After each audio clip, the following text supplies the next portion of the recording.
آج کا جو موضوع ہے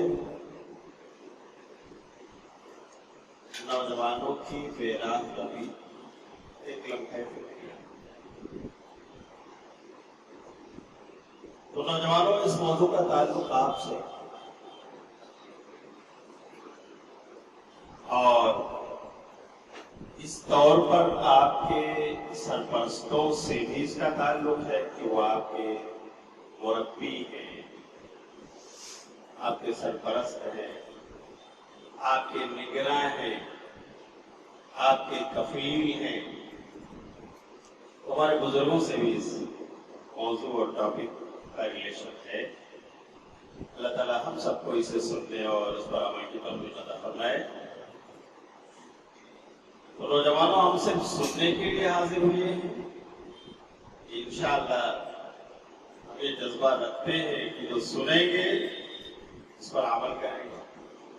نوجوانوں، انشاءاللہ کریں گے۔ اللہ کے گھر میں بیٹھ کر ہم نے عہد و پیمان کیا ہے، یہ در و دیوار قیامت کے لیے گواہی ہے۔ اللہ تعالیٰ ہم سب کو اپنا عہد و پیمان نبھانے کی توفیق عطا فرمائے۔ آپ ہی کا ذکر بطور خاص کیوں ہے؟ اس لیے کہ آپ کا تذکرہ تو اللہ تعالیٰ نے بھی بطور خاص قرآن میں کیا ہے۔ نوجوانوں کا ذکر اللہ نے قرآن میں بڑے اچھے اسلوب اور پیرا میں کیا۔ سورہ کہف پڑھیے، اللہ تعالیٰ ارشاد فرماتا ہے، نحن نقص علیک نبأهم بالحق۔ یہ نبی، ہم آپ پر ان نوجوانوں کے واقعات کو بالکل سچ سچ ٹھیک ٹھیک بیان کر رہے ہیں۔ بالحق انہم فتیۃ آمنوا بربہم وزدناہم ہدی۔ بے شک وہ جوان تھے، کون کہہ رہا ہے؟ فتیتوں کی فتح کی جمع ہے، اس کے معنی جوان یا نوجوان، یوتھ۔ تو اللہ نے ان جوانوں کا ذکر کیوں کیا؟ آمنوا بربہم، وہ اپنے رب پر ایمان لائے تھے،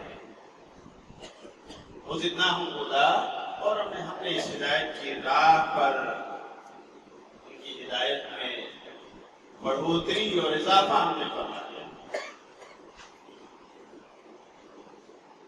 تو یہاں پر جوانوں کا ذکر کس حوالے سے ہے؟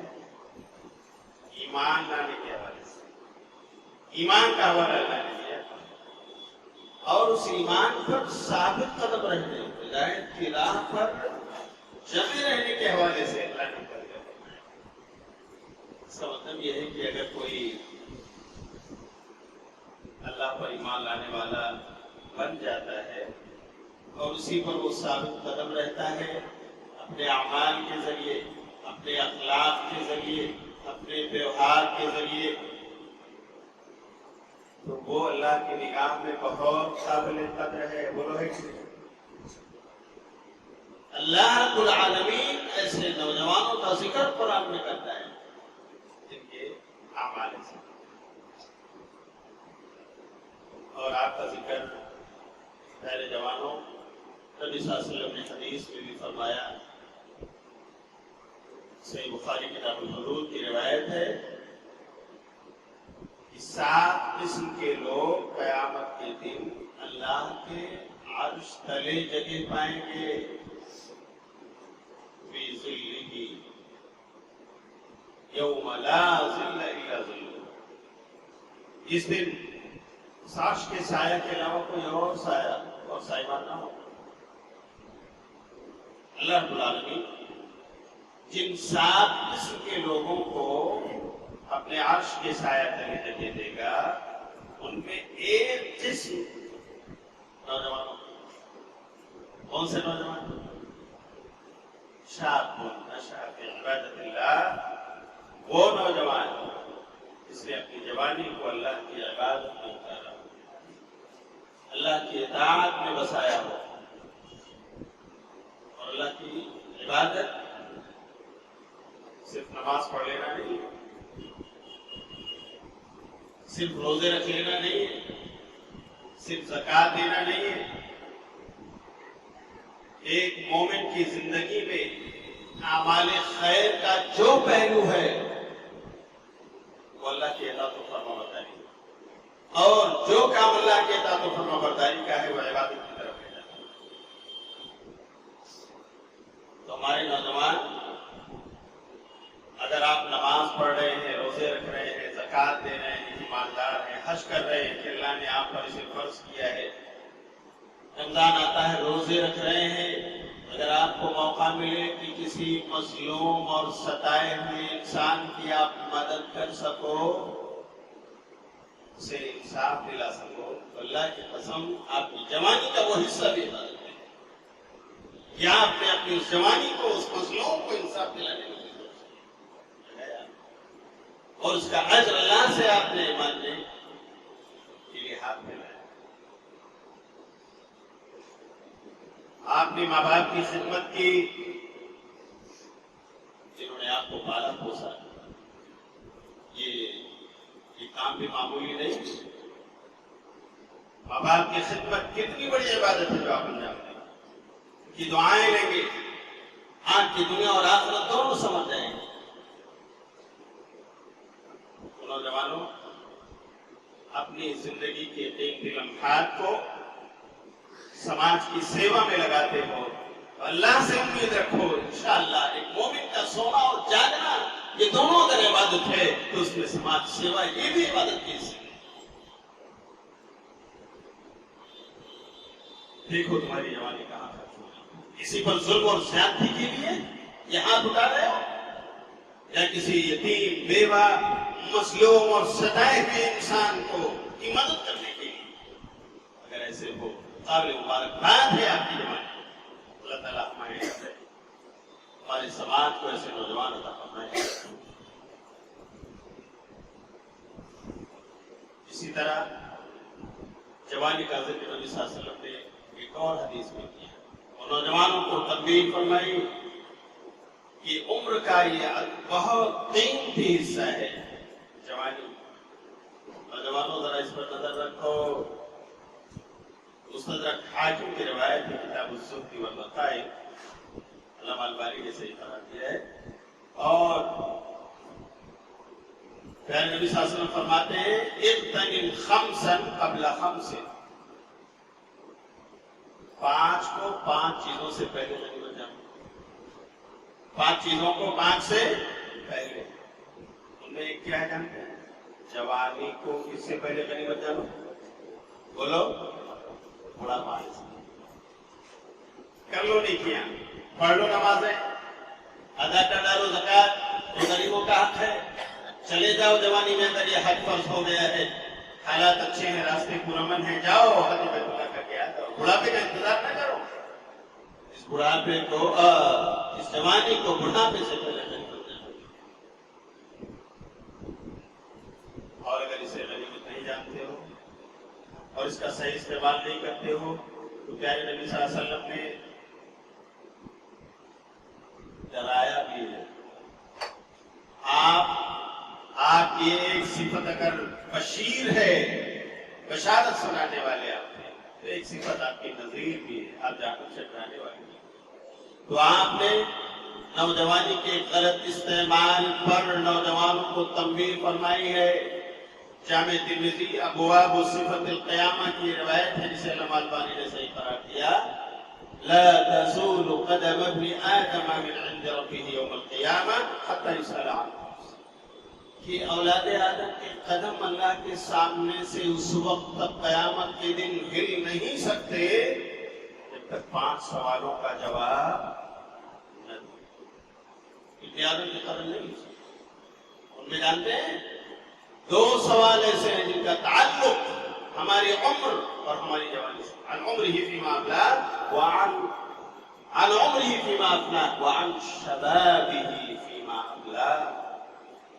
عمر کے بارے میں اوورال اللہ پوچھے گا. جو بھی اس نے عمر دی ہے 20 سال 25 سال 50 سال 60 سال 80 سال 100 سال کہاں گزارا آپ نے؟ قدم مل نہیں سکتے ہمارے. میرے جوانوں اور بزرگوں، ہمیں اس کا جواب اللہ کے سامنے دینا ہوگا. جہاں اللہ کھڑا کرے گا ہمیں اللہ کے سامنے کھڑے ہونے سے ڈرنا چاہیے، اور ڈرنے کا مقصد یہ ہے کہ اس کے اطاعت کو ہم پتہ نہیں لگے۔ اور دوسرا سوال ہوگا وہاں شباب کی معاملہ، اے جوان بتا تیری جوانی کہاں ہوئی؟ اللہ کی عبادت و اطاعت میں گزارا، مظلوموں کی مدد کرنے میں گزارا، سماج سیوا میں گزارا، یا لوگوں پر ظلم و زیادتی اور اتیاچار کے لیے تم نے اپنی جوانی کا استعمال کیا؟ بتائے نوجوان کام پوری کے لیے، جب تک اس کا جواب ایک جوان نہ دے دے اس کے قدم اللہ کے سامنے سے ہل سکتے ہٹ سکتے۔ اسی لیے کہا گیا ہے کہ جو آدمی اللہ کے سامنے کھڑے ہونے سے ڈر گیا اور اپنے آپ کو خواہشات کا پیرو بنانے سے اس نے روک لیا، بس وہ کامیاب ہو گیا۔ رب کے سامنے کھڑا ہونا قرآن کریم کا بیان۔ اللہ تعالیٰ ہمارے جوانوں کو اپنی جوانیاں ایک راہوں میں خرچ کرنے کی توفیق عطا فرمائے۔ میرے جوانوں، آؤ ہم ذرا سا اس مختصر وقت میں دیکھتے ہیں کہ ہم میں بے راہ روی کہاں کہاں ہے۔ آج تو ابتداء کی لہریں چل رہی ہیں، ہمارے نوجوان اپنے عقیدے سے ہاتھ دھو رہے ہیں۔ آپ دور دراز مت جائیے، پاس پڑوس کا سروے کر لیں، ہمارے کتنے ایسے نوجوان ملیں گے تھوڑا سا پریشانی ہے، تھوڑی سی آزمائش آ گئی، کہنے لگے چلو فلاں بابا صاحب بڑے مشہور ہیں، تعبیر لکھا کے لے آتے۔ بزنس لاس ہو رہی ہے، کچھ لکھا پڑھا کے لے آتے، ٹانگ دیں گے، دکان میں بھی برکت آئے گی۔ ذرا مل لیجیے ہمارے جوانوں سے، بتائیے کیا یہ بے راہ روی ہے یا نہیں؟ یہ سب سے بڑی بے راہ روی ہے، کیونکہ یہاں حملہ عقیدے اور ایک مومن کی زندگی میں سب سے عظیم چیز، سب سے بڑی چیز کیا ہے میرے بھائی؟ ایمان۔ اسی کا تحفظ اگر وہ نہ کرے، وہ گنڈے اور تعویذوں پر اپنے ایمان کو لٹکا لے، وہ دھاگے پہن کر انہیں کو اپنے لیے نجات دہندہ سمجھ لے اور شرکیات کے دلدل میں اپنے آپ کو ڈال لے، اس سے بڑا بدنصیب اور محروم کون ہو سکتا ہے؟ تو میرے جوانوں، تم اپنی جیبیں بھی کٹاتے ہو اور ان شرکیہ اعمال کے لیے تم ان لوگوں کا، ان باباؤں کے دروں کی زیارت بھی کرتے ہو جو صبح سے شام تک اولاد آدم کو شرکیات اور کفریات کی پڑیا لپیٹ دیتے ہیں۔ نقش سلیمانی جن کی زندگی کا ایک حصہ بن گیا ہے، جن جادوگروں کے پاس بتاؤ شرک کے علاوہ بھی کوئی چیز ہے؟ اللہ کے لیے اپنے عقیدے کو بچاؤ، اپنے دین کی حفاظت کرو، اپنے ایمان کو بچاؤ۔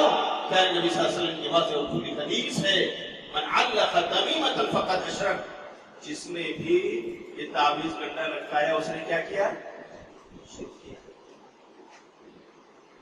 آپ اگر پوچھتے ہو کہ مولانا اس میں قرآن لکھا کے لایا، میرے بھائی قرآن اس لیے آیا تھا اسے لکھ کر خلیطے بنا کر کیا جائے، تعویذ بنا کر لٹکایا جائے، اور پھر ذرا سوچو تو صحیح، اس میں بھائی دبے اگر قرآن بھی لکھ دیا گیا تو کیا تم اس کی بے حرمتی نہیں کر رہے؟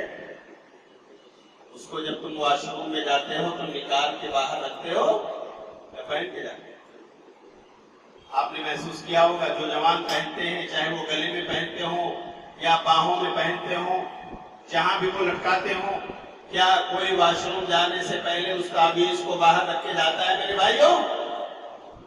قرآن لے کر کے آپ واش روم میں جائیں، ٹوائلٹ میں، وہ گندی جگہ جہاں پر اللہ کا نام لینا، اللہ کا ذکر کرنا منع ہے، ہم قرآن لے کے جائیں۔ اگر کوئی غیر مسلم، میں آپ سے پوچھتا ہوں، یہ قرآن اٹھا کر تو واش روم میں لے جائے، آپ اسے معاف کرو گے؟ معاف کرو گے بھائیوں؟ آپ اسے سبق سکھا دو، لیکن تم خود یہی کام کرو اور واش روم میں لے جا کر کے اس قرآن کی بے حرمتی کرو، تم قابل معافی ہو؟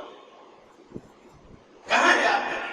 کہاں ہے آپ کی عقل جو اللہ نے آپ کو دی؟ اس کا صحیح استعمال کیجیے. میرے جوانوں گنڈے اور تعویذ کے دفتر سے اپنے آپ کو نکالیں.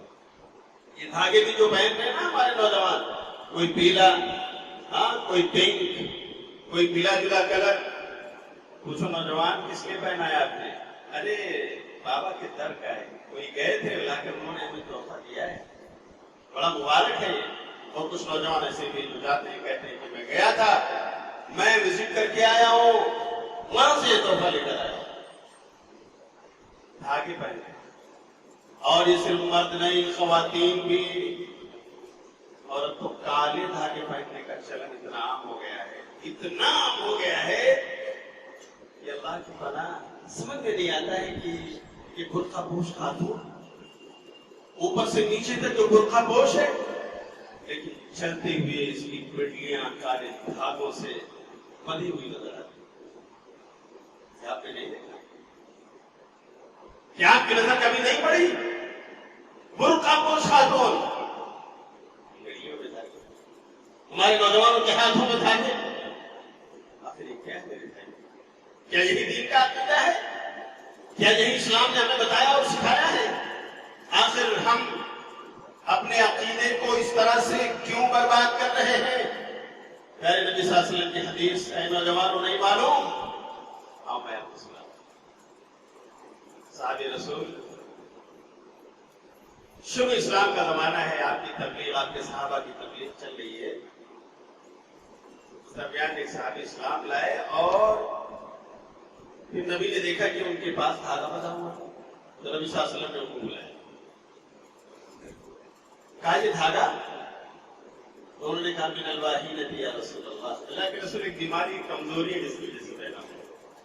شروع اسلام تربیت حاصل کر رہے تھے، دین کی نالج لے رہے تھے، نہیں معلوم تھا، پہن لیا. کسی نے بتایا ہوگا اس زمانے میں چیز کہ ہاں دھاگا اس سے پیدا ہوتا ہے. تو نبی صلی اللہ علیہ وسلم نے کیا کہا؟ انہا لا تزید الا وہنا، یہ دھاگا اس سے تمہاری بیماری کمزوری گھٹے گی نہیں، بڑھے گی. انزعها فإنك إن مت وهي عليك ما أفلحت أبدا. اس لیے کہ اگر تیری موت آ گئی اسی حال میں جس پر تو ہے، تو اے نوجوان سن لے، تو کبھی کامیاب ہو سکتا بولو. پیارے نبی صلی اللہ علیہ وسلم نے اپنے صحابی کے ہاتھ سے دھاگا نکالا. میرے نوجوانوں یہ عہد کرو کہ ابھی تک ہم سے اگر یہ غلطی ہوئی ہے تو انشاءاللہ آئندہ اللہ تعالیٰ ہمارے جوانوں کو اس سے بچنے کی اور دوسروں کو بھی بچانے کی توفیق عطا فرمائے. یہ وبا بہت عام ہے، بہت زیادہ عام ہے. آتے جاتے راستوں میں، ٹرینوں میں، بس اسٹاپ پر، ٹیکسی اسٹینڈوں پر کتنے نوجوان آپ کو ملیں گے جو اس پوری لت میں میرے بھائیوں لگے ہوئے ہیں، جو عقیدے کا معاملہ. اور عقیدے کی بے رحمی سب سے بڑی بے رحمی ہے. اللہ میں سے اس کی توفیق عطا فرمائے. اور معاملہ بہت زیادہ آگے جا چکا ہے. ہمارے نوجوان مرتد ہو رہے ہیں، ارتداد کا شکار ہو رہے ہیں، موڑ پر اپنا اسلام و ایمان بیچ رہے ہیں. اللہ ان کی حفاظت فرمائے. کاش سعد بن ابی وقاص رضی اللہ تعالیٰ عنہ کا واقعہ انہیں معلوم ہوتا. صحابہ کرام رضی اللہ عنہ کے سامنے بھی دنیا کی بہت ساری چیزیں تھیں جو لالچ دلا سکتی تھی، جو آرام اور آسائش کی طرف پکار نہیں تھی، یہ چھوڑو اور یہ آرام و آسائش لے لو. لیکن کبھی بھی عقیدے سے سمجھوتا صحابہ نے نہیں کیا. میرے نوجوانوں آؤ سبق لے لو. سعد بن ابی وقاص رضی اللہ تعالیٰ عنہ جو عشرہ مبشرہ میں سے ایمان لائے، ان کی ماں کو پتا چلا، ماں صاحب ایمان نہیں، کہتی ہے کہ بیٹا میں نے سنا ہے تم نے محمد کا دین قبول کر لیا. کہتے ہیں ہاں ایمان لیا. تو بولی بیٹا چھوڑ دو اسے، چھوڑ دو، میں تمہاری ماں ہوں، میں تمہیں وصیت و نصیحت کر رہا ہوں. سن رہے تھے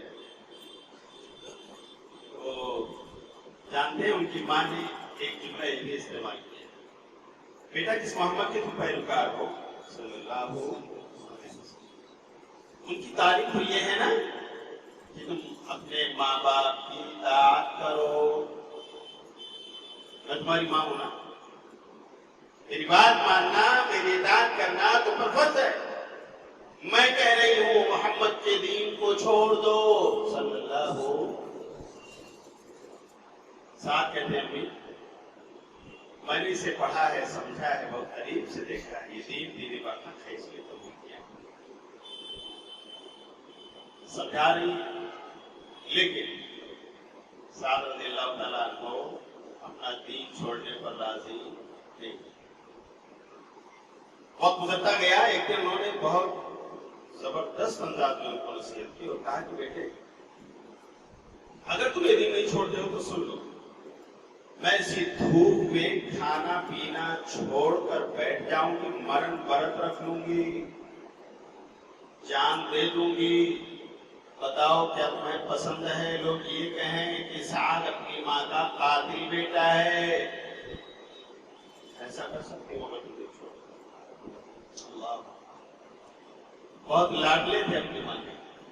سعد اپنی ماں کے بڑے چہتے تھے بیٹوں میں، بہت خدمت کرتے تھے اپنی ماں کی. ان کے دل میں کیا گزری؟ میرے بھائیوں، آج ہماری ضعیف ماں، کمزور ماں اپنی اس پیاری زبان سے اگر یہ کہے کیا بیتے گی ہمارے دل پر، ہمارا ڈیسیجن کیا ہوگا، ہم کیا اسٹیپ لیں گے، ذرا سوچو تو صحیح. اور حضرت سعد رضی اللہ تعالیٰ عنہ نے کیا کیا؟ سعد کہنے لگے امی میں یہ دین کو نہیں چھوڑ سکتا ہوں، حق سمجھ کر میں نے قبول کیا. آپ ایسا مت کرو، کھانا پینا مت چھوڑو، میں اسے چھوڑنے والا نہیں. لیکن ماں تھی، اسے پتا تھا کہ میرا بیٹا بڑا چاہتا ہے، شاید اگر میں ایسا کروں تو اس کا دل پسیج جائے، میری بات بھی مان جائے. کہیں دھوپ میں جا کر بیٹھ کہیں کھانا پینا چھوڑ دیا. ایک دن گزرا، دو دن گزرا، کمزور ہوتی گئی، بڑھاپا اور اس پر بھوک اور پیاس. ایک دن دو دن اتنی کمزور ہو گئی کہ ایک دن غشی طاری ہوئی اور بیہوش ہو گئی. سارے بھائی جمع ہو گئے، سب دعا کر رہے ہیں، کوئی پانی چھڑک رہا ہے، کوئی دعا کر رہا ہے. اللہ میری امی سعد تو نے کیا کیا؟ سعد بھی آ کر کے اپنی ماں کی خدمت کر رہے ہیں، دعا کر رہے ہیں، اے اللہ تو نے زندگی عطا فرما، انہیں ہدایت نصیب فرما. کچھ دیر کے بعد ان کی ماں ہوش میں آ گئی، سعد بیٹھے ہوئے. ماں کہتی ہے سعد بیٹا تم نے اب تک اپنا دین نہیں بدلا. میرے بھائیوں ذرا سوچو اس فرما بردار بیٹے کی زبان سے کیا جملہ ادا ہوا، یا وہ کیا کہہ سکتے تھے حضرت سعد رضی اللہ تعالیٰ عنہ کے پاس. ہم اور آپ ہوتے تو کیا کہتے؟ ہماری ماں بے ہوش ہو رہی ہے ہماری وجہ سے، جان دینے کے در پہ ہے، لیکن وہ کلمہ حق، وہ جملہ حق حضرت سعد بن ابی وقاص رضی اللہ تعالیٰ عنہ کی زبان سے اس وقت ادا ہوا جس نے ان کی ماں کے عقل کو سیدھی راہ دکھائی. سمجھ میں آیا کیا کہتے ہیں؟ کہتے ہیں امی سنو، آپ کے پاس ایک جان ہے. کتنی جان ہے امی؟ آپ کے پاس ایک جان ہے اور آپ اسے اس لیے قربان کرنے جا رہی ہوں کہ آپ کا بیٹا دین محمدی پر آ گیا ہے. اگر ایک کے بجائے میرے اللہ نے آپ کو 100 جانیں دی ہوتی تو اے امی سن لو، اگر یہ 100 جانیں ایک کے بعد ایک باری باری آپ اس طرح سے مٹاتی اور ختم کر دیتی کہ آپ کا بیٹا سعد دین محمدی کو چھوڑ دے تو اے امی یہ 100 جانیں بھی آپ کی قربان ہو جاتی، آپ کا بیٹا سعد محمد کے دین کو چھوڑنے والے صلی اللہ علیہ کیا بیتی ہوگی اس ماں. اللہ اکبر. اس جملے نے ان کی ماں کے دل کی کیفیت کو بدل دیا. اس کے بعد کا واقعہ یہ ہے کہ پھر اس ماں کو کھانا دیا گیا، اکلت پانی دیا گیا، وہ شربت، اس ماں نے کھایا بھی اور پیا بھی. اسے یقین ہو گیا میرا بیٹا سعد اس دن محمدی کو چھوڑنے والا یہ ہے. اس کو کہتے ہیں سواد قدمی. جوانوں آج تم دنیا کی لالچ میں، دنیا کے تھوڑے سے فائدے میں اپنے ایمان کو بھیجتے ہو، چھوڑ بولتے ہو، تعویذیں بناتے ہو اور لکھاتے ہو، بلی دلی کھا کر کے پیتے ہو اور نہ جانے کیا کیا تم کر رہے ہو، اپنے عقیدے کا سودا کر رہے ہو دنیا میں، اپنی تجارت کو پروان چڑھانے کے لیے، اپنے آپ کو دنیا کی رفتار کے ساتھ چلانے کے لیے۔ صاحب ابن وقاص کا واقعہ یاد ہے، اللہ کی قسم یہ عبرت ہے، نصیحت ہے ہم سب کے لیے، اسے پرفتن دور میں کہ ہمارے سامنے آزمائشوں کے انبار ہیں، ایک نہیں بے شمار ہیں۔ اللہ تعالیٰ ہمارے جوانوں کو ایمان پر ثبات قدمی نصیب فرمائے۔ عقیدے کا تحفظ یہ ہم سب کی ذمہ داری، اور عقیدے کی بے راہ روی یہ سب سے بڑی بے راہ روی ہے۔ اللہ ہمیں اس سے بچنے کی توفیق عطا فرمائے۔ آج ہمارے جوان اگر دیکھا جائے تو اعمال میں بہت سارے اعمال ایسے جو بے راہ روی کا ثبوت دے رہے ہیں، ان میں ایک عمل ہے نماز۔ توحید کے بعد، عقیدے کے بعد سب سے امپورٹنٹ چیز کیا ہے؟ سب سے اہم عمل کیا ہے میرے بھائی میرے جوانوں؟ بتاؤ۔ نماز۔ توحید کا اقرار کر لینے کے بعد، ایمان لے آنے کے بعد، دار اسلام میں آ جانے کے بعد سب سے اہم عبادت کیا ہے؟ عبادت ہے ہماری مسجد سنی۔ کیا بتاؤ، جمعہ میں جو بھیڑ نظر آتی ہے اس کی آدھی یا اس کا 1/3 بھی پنج وقتہ نمازوں کو جائزہ لے لو، فجر کی نماز، عصر کی نماز، عشاء کی نماز کا۔ میرے نوجوانوں، آؤ اپنے آپ کو جوڑو اللہ کی عبادت سے۔ اگر جوڑ لو گے اللہ کی قسم، اللہ کے ہاں آپ کی جوانی قابل قدر ہے، آپ قابل مثال ہو۔ یہ زمانہ اور اس کے لوگ بھی آپ کا ذکر خیر کریں گے، اللہ رب العالمین ہی میں آپ کا ذکر خیر چھوڑ دے گا اگر آپ اپنی جوانی کو اللہ کی عبادت میں کار گزارو۔ لوگوں کی زبانوں پر آپ کا نام آئے گا، لیکن اس لیے عبادت نہ کرو کہ لوگ آپ کا نام لیتے پھریں، نہیں، یہ الٹیمیٹ رزلٹ ہے کہ اللہ رب العالمین آپ کا ذکر خیر چھوڑ دے گا۔ آج نبی اور نبی صلی اللہ علیہ وسلم کے صحابہ کرام رضی اللہ عنہم اجمعین، ابو بکر و عمر، عثمان و علی، عائشہ مبشرہ اور اسی طرح صحابیات، بتاؤ ان کا ذکر خیر ہماری زبانوں پر ہے کہ نہیں؟ کیا انہوں نے نماز اس لیے پڑھی تھی کہ ان کا نام لیا جاتا ہے؟ نہیں، لیکن اللہ رب العالمین نے ان کو ایک نعمت عطا فرمائی کہ آج دنیا ان کا نام لیتے پھر نہیں، ان کی مثالیں دیتے پھر نہیں، وہ ہمارے لیے آئیڈیل ہے، نمونہ ہے، ماڈل ہے۔ میرے بھائیوں، ہمیں ان کو اپنا اسوہ سمجھ کر ان کی راہوں پر چلنا چاہیے، تبھی ہمیں جنت مل سکتی ہے۔ ان کی چلی ہوئی راہ وہی جنت کی راہ ہے۔ نماز ہماری پنج وقتہ فرض نماز ہے، ایک نہیں، پنج وقتہ نماز۔ ابلیس نے ایک سجدے سے انکار کیا اور راندے درگاہ ہو گئے، جہنم کی سرٹیفکیٹ مل گئی۔ ہم اور آپ دن اور رات ملا کر 5 نمازوں میں کتنے سجدے میرے بھائی ہمارے ضائع ہو رہے ہیں؟ کتنے سجدوں کا انکار ہے ہماری طرف سے، لیکن پھر بھی جنت کے دعوے دار، جنت کے دعوے دار اللہ کے لیے ہوش کے ناخن ہیں۔ صحابہ کرام رضی اللہ عنہم اجمعین تو ایسے تھے کہ فرض کے علاوہ نوافل اور سنت کا اہتمام اتنا تھا کہ کبھی کبھی انہیں روکنا پڑتا تھا۔ نبی صلی اللہ علیہ وسلم سمجھاتے تھے کہ تھوڑا لمٹ میں میرے صحابی، لمٹ میں اتنے نوافل وہ پڑھتے تھے۔ آج ہماری فرض نمازوں کے سامنے سوال یہ ہے، میرے جوانوں اس پر غور کرو۔ یہ بہت بڑی عملی بے راہ روی ہے جو آج کی سماج میں دیکھ رہے ہیں۔ جتنا دوری ہم نے مسئلوں سے بنائی ہوئی ہے، اسی قدر ہم اللہ سے دور ہوتے جا رہے ہیں، اور اللہ سے ہم دور ہو گئے تو ہم نے اللہ کو ناراض کر دیا۔ اگر تمہیں اللہ کو راضی کرنا ہے تو اس کے سامنے سجدے ٹیک کر، اس کے سامنے رکوع کر کے، اس کے سامنے ہاتھ پھیلا کر اس کی عبادت کر کے۔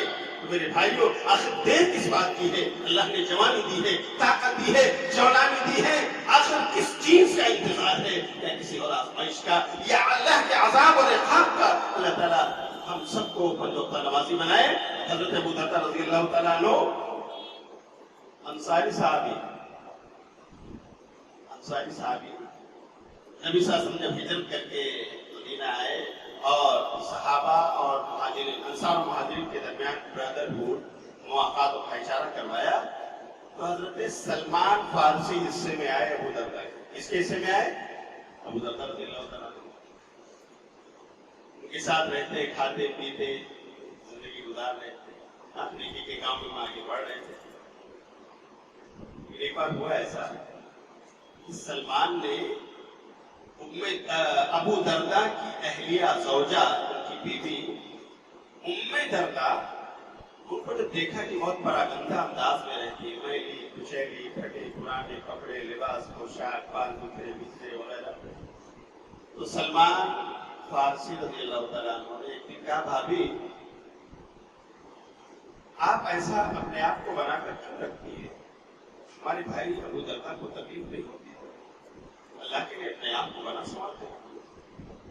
اچھا, آپ کے ذہن میں سوال پیدا ہو رہا ہوگا کہ آخر سلمان نے ان سے بات کیوں کیا, سلمان نے ان کو دیکھا کیوں؟ یہ اصل میں پردے کا حکم نازل ہونے سے پہلے کی بات ہے. اس وقت پردے کا حکم نازل نہیں ہوا ہے, ٹھیک ہے. تو سلمان فارسی نے ام دردہ کو دیکھا تھا اور ان سے کہا, ام دردہ کہتی ہے کہ بھائی سلمان, آپ نے آج ایک ایسی بات کہتی ہے جو راز تھی, لیکن آپ نے فکر کیا ہے تو مجھے بتانا ضرور. اصل میں آپ کے بھائی ابو دردہ کو ام دردہ کی ضرورت ہی کیا؟ وہ تو دن بھر نفلی روزے رکھتے ہیں, بیوی سے دور رہتے ہیں, رات بھر مصلی عشاء کی نماز پڑھتے ہیں, بیوی سے دور رہتے ہیں. میرے بھائی سلمان, میں کس کے لیے بنا سکتا ہوں؟ کس کے لیے اپنے بالوں کو سنواروں؟ کس کے لیے میں اچھے اور نئے کپڑے پہنوں؟ کس کے لیے میں خوشبو لگاؤں؟ میرے بھائی سلمان, ایک راز تھا جو میرے دل میں تھا, لیکن آپ نے پوچھا ہے تو. لیکن حضرت سلمان نے صرف ان کے کمنٹ پر کوئی اقدام نہیں کیا. سلمان فارسی میں اس کی تحقیق کیا جانتے ہیں؟ دوپہر کے کھانے کا جب وقت آیا, کھانا انہیں کے ابو دردہ کے گھر میں بنتا تھا, ام دردہ بنا دیا. تو سلمان نے بلایا ابو دردہ, کہا ابو دردہ آئیے بیٹھ کے کھاتے ہیں ساتھ. انہوں نے کہا کہ میرے بھائی میں تو روزے سے, میں روزے سے. اچھا, آپ روزے سے؟ سلمان فارسی نے کہا, اگر آپ نہیں کھائیں گے, نفلی روزہ ہے نا, فرض تو نہیں ہے, قضا کا روزہ تو نہیں, نفلی روزہ, اگر آپ نہیں کھاؤ گے آج میں بھی نہیں کھاؤں گا. بیٹھ کر ابو دردہ نے کھانا کھایا, اپنا روزہ توڑ دیا. نفلی روزہ اپنے کسی بھائی کی دعوت پر توڑ سکتے ہیں آپ, جائز ہے. اچھا, اس توڑے ہوئے روزے کی قضا بھی دینا واجب نہیں کہ بعد میں پھر رکھنا پڑے گا, نہیں. نفلی تھا نا, آپ نے رکھ لیا, کھانا ملا آپ نے کھا لیا, کوئی بات نہیں, ہو سکتا ہے نیت پر اللہ نے آپ کو ثواب دے دیا. اسی لیے نفلی روزے کے لیے پہلے سے رات ہی سے نیت کرنا ضروری نہیں ہے, جیسے فرض روزے کے لیے ہوتا ہے کہ آپ پہلے سے نیت کر کے سوئے. تو توڑ دیا, یہاں تحقیق ہو گئی کہ بات ہے یہ روز نفلی روزہ. اس کے بعد جب رات آئی تو سلمان نے کہا کہ ابو دردہ میری ایک بات مانو گے؟ بولو کیا بات ہے؟ کہا آپ میرے کمرے میں سو جائیے. ابو دردہ کو کیا مسئلہ ہے؟ ٹھیک ہے, چلو آپ کے کمرے میں اپنا بستر لے آتا ہوں. تو ابو دردہ آگے سلمان فارسی کے کمرے میں سو. سلمان فارسی کو تحقیق کرنی تھی. عشاء کے بعد دونوں سوئے اپنے بستر پہ. ابو دردہ کو جب یہ لگا کہ سلمان فارسی اب سو گئے, اپنا مصلی لا کر بچھایا, وضو کرنے لگے معمول کے مطابق. رات بھر وہ نماز پڑھتے. اتنے میں سلمان فارسی اٹھ بیٹھے. وہ سوئے نہیں تھے, لیٹے ہوئے تھے. جاننا چاہتے تھے کہ میرے بھائی ابو دردہ واقعی رات بھر نماز پڑھتے. تو کہا ابو دردہ ابھی تو رات کا انتہائی حصہ نہیں گزرا ہے, ابھی ہم نے نماز پڑھی عشاء کی, ابھی ہم سوئے ہیں, اور آپ کا مصلی بھی سمجھ گیا, نماز ابھی سے شروع. آپ پڑھنا چاہتے ہیں, چلیے سو جائیے, رات کے تیسرے پہلو سلا دیا. پھر سو گئے. سلمان اپنے بستر پہ, ابو دردہ اپنے بستر پہ. ذرا دیکھیے نفلی عبادت کرنے کا جذبہ, اللہ سے جنت کمانے کا جذبہ. پھر کچھ وقت انتظار کیا اور ابو دردہ کو لگا کہ میرا بھائی سلمان سو گیا ہے اچھی طرح. پھر سے اٹھے, گئے وضو بنانے لگے اور اتنے میں سلمان فارسی پھر اٹھ گئے. کہا ابو دردہ ابھی تو آدھی رات بھی نہیں گزری. اللہ کے بندے چلو سو جاتے ہیں, رات کا تیسرا پہر تو ہے اپنے پاس نا, اس کو کتنے کرنا کی عبادت کریں گے, تہجد پڑھیں گے. ابو دردہ کو پھر سے سنا. اب ابو دردہ کو لگا کہ he is watching me, مجھے اچھی طرح سے دیکھا مانا جا رہا ہے. اب سو گئے ابو دردہ, اچھی طرح سے سو گئے. رات کا تیسرا پہر جب ہوا تو سلمان فارسی رضی اللہ تعالیٰ عنہ اٹھے, اپنے بھائی ابو دردہ کو جگایا, دونوں نے وضو کیا, دونوں نے باجماعت تہجد کی نماز ادا کی فجر سے پہلے. اور پھر سلمان نے اسی وقت نصیحت کی اور کیا کہا, یا ابا یا اخی ان لنفسک علیک حقا ولعینک علیک حقا ولزوجک علیک حقا فاعط کل ذی حق حقہ. میرے بھائی ابو دردہ, آپ کے جسم کا آپ پر حق ہے, رات آرام کرنے کے لیے اللہ نے بنائی ہے. آپ کی آنکھ کا آپ پر حق ہے سونے کے لیے, اس کا بھی حق ادا کرو. اور آپ کی بیوی کا بھی آپ کے اوپر حق ہے, آپ اسے بھی اس کا حق دو. اور اللہ کا بھی حق ہے, رات کے تیسرے پہر میں اٹھ کر کے ادا کرو, اللہ کا حق بھی مت چھینو. یہ سلمان نے اپنے بھائی سے کہا اور فجر کی نماز گئے, دونوں نے ادا کی نبی صلی اللہ علیہ وسلم کے ساتھ. اس کے بعد سلمان کو تھوڑا لگ رہا تھا کہیں میں زیادہ تو نہیں بول گیا ابو دردہ.